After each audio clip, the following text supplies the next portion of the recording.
Friends, ఇప్పుడే అందిన వార్త. కేంద్ర మంత్రి కిషన్ రెడ్డికి ప్రమాదం, తీవ్ర ఆందోళనలో అధిష్టానం అంటూ లేటెస్ట్ అప్డేట్ అయితే వచ్చిందండి. ఆ వివరాలు ఏంటనేది వీడియో రూపంలో తెలుస్తాం. వీడియోని స్కిప్ చేయకుండా పూర్తిగా చూడండి. అప్పుడే కంప్లీట్ ఇన్ఫర్మేషన్ అయితే మీకు అర్థమవుతుంది. మీలో ఇంకెవరైనా సరే మన ఛానల్ సబ్స్క్రైబ్ చేయకపోతే వెంటనే ఛానల్ సబ్స్క్రైబ్ చేసుకుని దయచేసి ఇప్పుడు లేటెస్ట్ అప్డేట్ అందరికంటే ముందుగానే అందించడం జరుగుతుంది. అదేవిధంగా చూస్తున్నారు కానీ లైక్ చేయడం మర్చిపోతున్నారండి. దయచేసి లైక్ చేయండి. ఇక లేట్ చేయకుండా వివరాలకి అయితే వెళ్ళిపోదామండి.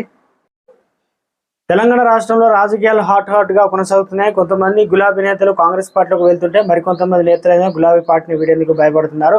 అయితే కాంగ్రెస్ వర్సెస్ గులాబీ పార్టీ మధ్యలో ఇలాంటి సన్నివేశాలు నడుస్తున్న నేపథ్యంలో తెలంగాణ బీజేపీ పార్టీలో కుమ్ములాట మొదలైంది. తెలంగాణ బీజేపీ పార్టీలో కుమ్ములాట కొత్తదిగా ఏమి కాదు. అంటే ప్రతిసారి తెలంగాణ బీజేపీ పార్టీలో ఎవరో ఒకరు వివాదంలో మారుతూ ఉంటారు. అయితే ఈసారి తెలంగాణ బీజేపీ కిషన్ రెడ్డి పైన తిరుగుబాటు చేసేందుకు 8 మంది ఎమ్మెల్యేలు సిద్ధంగా ఉన్నట్లు వార్తలు అయితే వస్తున్నాయి.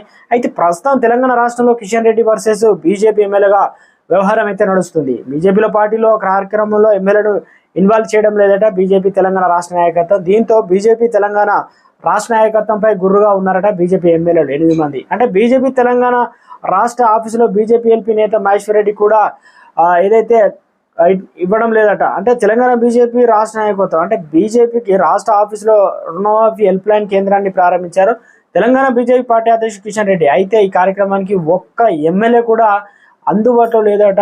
ఇక ఆహ్వానం అంటే పార్టీ బ్యానర్ కావచ్చు, పోస్టర్ల పైన కానీ కేవలం కిషన్ రెడ్డి ఫోటోలు తప్ప వేరే ఎమ్మెల్యేలు ఎంపీల ఫోటోలు వేయడం లేదని విమర్శలు కూడా వస్తున్నాయి.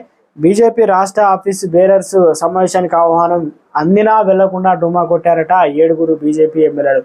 దీంతో తెలంగాణ బీజేపీలో అంతర్గతంగా కుమ్ములాట మొదలైంది. పెద్ద ప్రమాదం పొంచి ఉంది. ఇప్పటికే తెలంగాణలో ఇక ఏం జరుగుతుంది ఏందనేది కొంతమంది బీజేపీలో నుంచి కాంగ్రెస్లో వెళ్ళడం, కాంగ్రెస్ నుంచి అంటే బీజేపీ నుండి బీఆర్ఎస్లోకి వెళ్ళడం, ఈ రకంగా కొంత అంతర్గత చర్చలు ఇప్పటికే ఒకరిపైన ఈ రకంగా తిరుగుబాటు చేయడం అధిష్టానం కూడా సీరియస్ అయ్యే అంశంగా తెలుస్తుంది. మరి ఏ రకంగా దీన్ని సంజాయిషి చెప్తారనేది వేచి చూడాలి. మరి మొత్తానికైతే రాష్ట్ర రాజకీయాల్లో